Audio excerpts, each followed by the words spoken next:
And thanks for staying on today. A huge crowd of people here coming to hear me talk.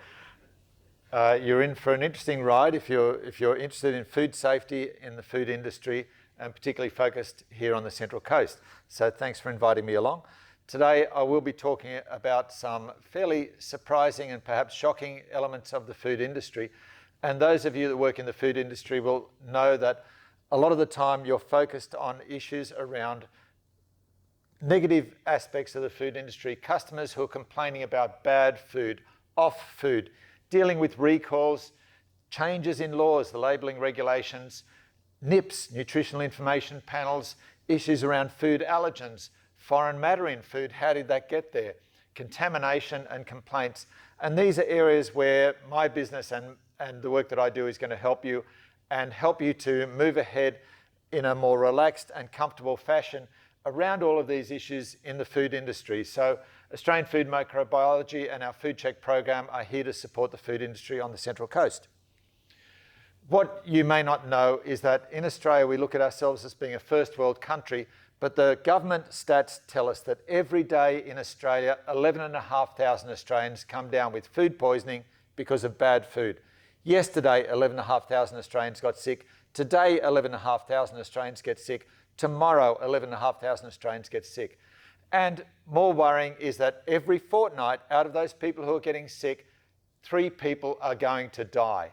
And so the Australian food industry is killing people inadvertently. Every fortnight, 3 are dying. And it doesn't matter if you're an adult or if you're a child, the food risks are equally applicable to you wherever you are.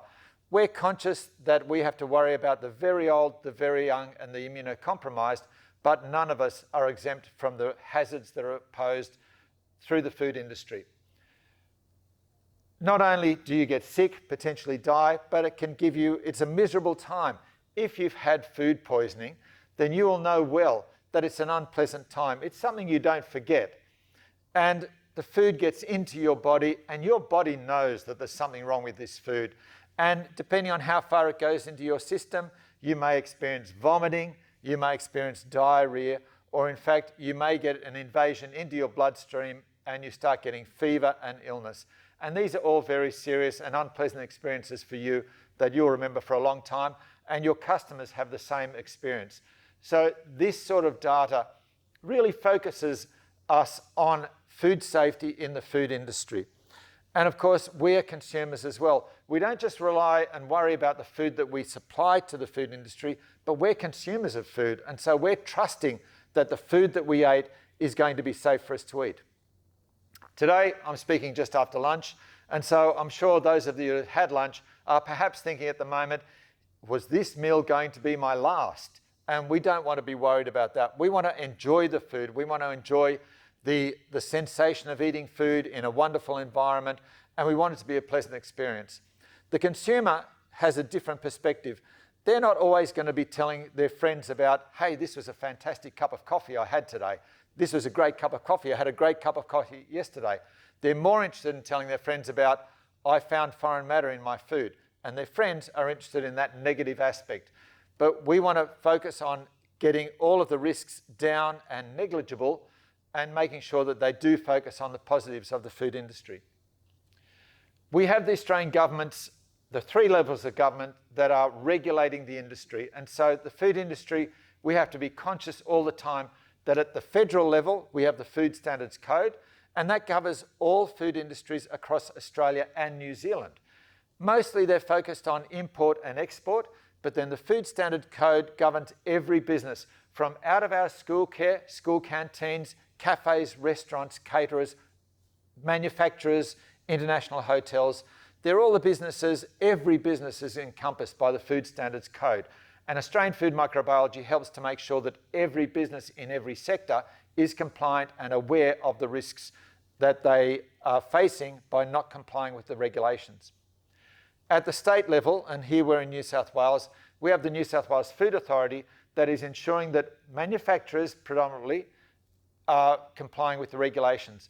And the New South Wales Food Authority is focusing on the large manufacturers, so the red meat industry, the poultry, seafood, dairy, aged care, fresh cut fruit and veggies, ready-to-eat meat, and sushi. They're the sectors that the Food Authority is predominantly interested in. Although any customer complaint may feed through to the state regulator and they will then talk to the local council as well, or they may come out and do an inspection of a food business that's governed by them. Those sectors are also audited for their food safety, and so we help businesses prepare for those audits and make sure they're aware that at any time of day or night, a government regulator may come and do an inspection of their business. And so we want everyone to be thinking all the time about food safety and comfortable knowing that they've got the systems in place to ensure that the food is safe. At the local level, if you're not a manufacturer, you may be looking at local council inspections. And we're working with local businesses as well to make sure that a cafe or a restaurant is ensuring that every meal that they serve, every coffee, every drink, every beverage they serve is safe. And there where you've got that exposure to the consumer, you've got to make sure that when the consumer looks over the counter and sees the food handlers that they're doing the right thing, and also when the consumer looks into the open kitchen that they can see that things are right there as well. So they're areas that we're focused on. We're a food testing laboratory, but not only are we in the lab doing testing of food, we're out in kitchens making sure that the food handlers are comfortable with regulations and understand what they're expected to do. So what are the hazards? All of the hazards are divided into one of three categories. So we have a physical contamination of food. A physical contamination of food is something you can see in the food that should not be there, that could cause you injury. And this can include things like stone, bone, meat, glass. They're physical contaminants. People often talk about hair, and hair is interesting because hair doesn't cause you to die. So hair doesn't cause you a physical injury, but hair is a quality consideration. If you've got hair in the food, people want their money back, and so that's quality rather than food safety. We work over both of those elements. We work in elements of quality that will affect the consumer. From a food handler, it doesn't really matter. They want to make sure that food is not contaminated by hair, but from where we stand, we make the discrimination between a food safety issue and a food quality issue. But they're physical contaminants of food, relatively easy to manage by making sure that your kitchen or your food factory is in good physical condition through maintenance, through control of equipment so that you don't get metal fragments getting into food, good standard ingredients so you don't get stones coming in, making sure that pallets are under control so you don't get wood coming into the food chain. First category, physical contamination. The second is chemical. And so most of our chemical contamination risk is through common chemicals like detergents, disinfectants, and pesticides. So we want to make sure that all of those chemicals are labelled and controlled in the right part of the kitchen or the facility, and that everyone who's using the chemicals understands how they're used. Sometimes we go into a food facility and we'll see a spray bottle without a label on it, and it is a clear liquid. And you're wondering, is that a sanitizer? Is it water? Is it bleach? And if the wrong person picks up the wrong bottle and sprays it onto food, you can get a chemical contamination occurring. So labelling is important. Pesticides, all of the food facilities will have pest control systems in place, and so we're making sure that pesticides don't find their way out of the pest control systems into the food chain. I've put allergens up under chemical, and allergens are, from a theoretical point of view, listed there because they're handled in a similar way to chemicals. So if you are sensitive to allergens, you'll know that if you're sensitive to peanuts, you put a peanut in your mouth and you have an immediate reaction where it's affecting your mouth and your throat. Similar, if you put bleach in your mouth, you would have an immediate reaction. You would understand that I've been contaminated. And that's generally why they sit under the chemical category. But there's more complexities around allergens as well. We'll talk about those in a minute. The third category is biological. And so biological is where we have our germs and our biological toxins. I'm a microbiologist. I love this section. I could talk all day on that section, but I'll keep it a bit simpler for our brief talk today. You'll notice that mostly my talk is about the negatives and all of the bad aspects of this area. But I do want to remind you that we have the good microbes as well. I categorise them under this category, the good, the bad, and the ugly, an old Western movie, but it fits well here. The good ones are the probiotic, the bacteria that we want to be in food. Yeasts, blue cheese, that's mold in cheese where we want it to be there. We love the flavour and we want it to be there. Yeast we use in bread manufacture. Yogurts are made where we put bacteria in there that change the milk and the dairy product into a delightful, delicious food that's useful for us.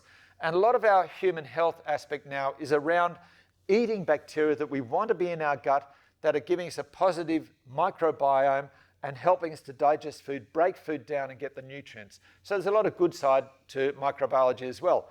We can help in that area, and working with probiotics to make sure that probiotics will survive a production process, that you end up with the right number of probiotics at the end of the preparation of the food.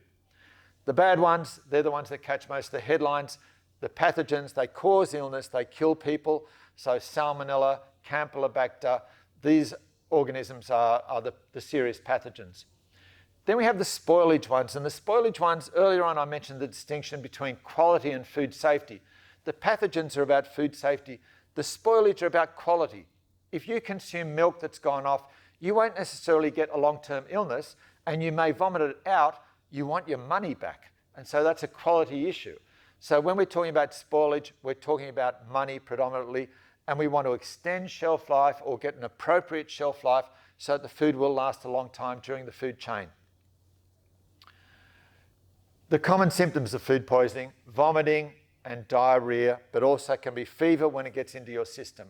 A lot of people don't realise that food poisoning can be as short as 1 hour or take up to 72 days after eating the food. And so when we're looking at an organism like Listeria monocytogenes that causes pregnant women to miscarry, that can be 2.5 months after they ate the contaminated food. And we have to deal with this in the food industry. We've got to make sure that we understand that with a shelf life or with the duration prior to a food exhibiting symptoms, that the food is going to be safe all the way through this process. Microbes, they're challenging. You can't see them. That's where we get microbiology. You need a microscope to be able to see them. You can fit roughly 1 million bacteria on the head of a pen. So you get your pencil and you draw a full stop. That's the size of 1 million bacteria. Imagine how many bacteria are in your gut at the moment. We're a bus carrying trillions and trillions of microbes around. And they're in our hair, they're on our skin, they're in our eyes, they're in our teeth, our nose. Some make it through our stomach and get into our gut. So in the food industry, we're the really dangerous element in the food industry. And that's why even a simple change in training, getting people to wash their hands, that's why it's important, because we know that we carry bacteria on our skin. Interestingly, the bacteria that you carry on your skin is different to someone else because it depends on how moist your skin is. If you have dry skin or moist skin, you'll carry different numbers of bacteria. We explain this when we do staff training so that your staff have a better understanding about why they have to do simple things like wash their hands. Another challenge is that with some of our pathogens, even one cell of a pathogen is enough to cause the death of someone who may be in a vulnerable population. So one cell of Salmonella or Campylobacter. And this is why we cook food properly, to kill those one cells. Another challenge is that some of the bacteria, it's not the organism itself that's the problem, but the toxins that they create. So if we leave raw meat out for a period of time at room temperature, bacteria will grow, and some bacteria can produce a toxin into that raw meat. If we cook that food, we kill the bacteria, but the chemical toxin can still remain. And that chemical toxin can make us sick, even though the meat is essentially sterile through cooking, but the chemical residue can make us sick. Third challenge is that some bacteria within them have spores that protect their DNA. Under the microscope, bacteria look like party balloons. When we cook food, we destroy the organism. I'm going to burst this balloon now. The bacteria is destroyed. There is nothing left and the food is safe. But some bacteria, inside them, they have a spore. And so in this case, I'm going to burst this balloon. And this battery represents the spore. The spore has survived. Under the right circumstances, if this spore is then allowed to sit and find food, moisture, the right temperature, the right time, it will germinate and grow into another balloon that has a spore inside it as well. So in the food industry, we've got to deal with that. We've got to deal with the cells of the organism. We've got to deal with the toxins. We've got to deal with the spore formers. A good training tool for anyone who wants to learn about how bacteria grow is to understand that, in general terms, one bacteria can turn into 2 in 20 minutes. They don't multiply like people. You don't get boy meets girl, have sex, and have babies. It doesn't work like that. One bacteria, under the right conditions, it will expand and grow, and it will split into 2. And 20 minutes later, those 2 will expand and grow and split into 4. Another 20 minutes, 8. And so this is exponential growth. We get a slow increase and then a rapid increase as the numbers increase. I want you to think about last night. Let's say you went to bed at midnight. You went into the kitchen and you wiped down your kitchen sink. And on the sponge, you left a little bit of food, a little bit of moisture, and there was 1 bacteria. And so at midnight, there was 1 cell. At 20 past midnight, it became 2 cells. At 1 a.m., it was 8. At 2 a.m., it was 64. At 4 a.m. this morning, it was 4,000. At 6 a.m., it was 260,000. At 8 a.m. this morning, it was 16 million bacteria. This is the way that it works, doubling up, and you end up with exponential growth. And you started with 1 cell last night. This morning, your sponge is slimy. It's got 16 million bacteria in it. Again, in the food industry, we have to deal with this sort of knowledge. But this is useful for explaining to staff about what's called the 2-hour, 4-hour rule. Both in leaving food out of refrigeration, we have a 2-hour, 4-hour rule, and also about cooling down cooked food, we have a 2-hour, 4-hour rule, really based around this knowledge of how bacteria double and how the numbers can increase. Under the microscope, bacteria look like party balloons. So in the middle, we just have a general view of rods, cocci, and spiral, and some of these are around the outside. We have a salmonella here, a bacillus here with a spore in it. We have a clostridium with a spore. We have Staphylococcus aureus. We have an E. coli. The green on the side is a Listeria monocytogenes, and the one at the top is a very pretty Campylobacter, which has a flagella at each end. It can't swim in a straight line, and so under the microscope it has a tumbling motility, fascinating to see. And this is a virus here, very simple organism. Again, understanding something as simple as hand washing. This is a research that was done in 2013, but it's really useful to know that when they did a survey of people washing hands, 15% of men didn't wash their hands at all when they went to the toilet. Guys, we've got to do better. When they did wash their hands, only 50% of men used soap compared to 78% of women. So women are doing better, but still not perfect. People were less likely to wash their hands if the sink was dirty. So that makes sense. If you go into any sort of bathroom or hand washing facility and the sink's dirty, you're thinking, am I going to get dirtier if I use this dirty sink? I find this one very interesting, is that hand washing was more prevalent earlier in the day. So when you're working in a food industry, you're more likely to wash your hands early in the day when you're mentally fresh and focused rather than the end of the day.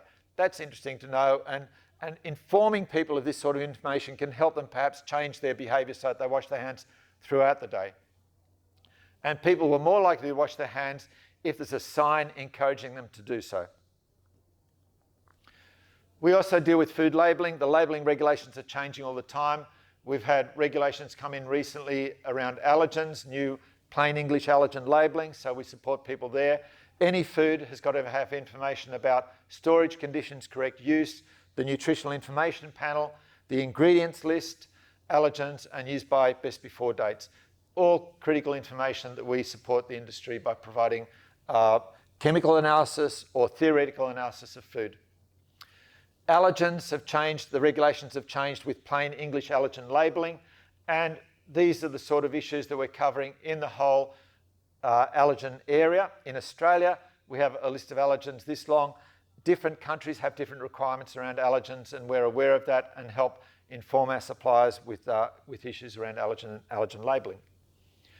Cleaning and sanitising, basic food safety, but it's useful to understand the difference between cleaning, disinfection and sanitising, and we can support businesses in setting up cleaning programs, choice of cleaning materials, measuring through swabbing to make sure that cleaning is working effectively to remove protein residues, Disinfection is working appropriately to kill bacteria, and you end up with a clean, hygienic facility.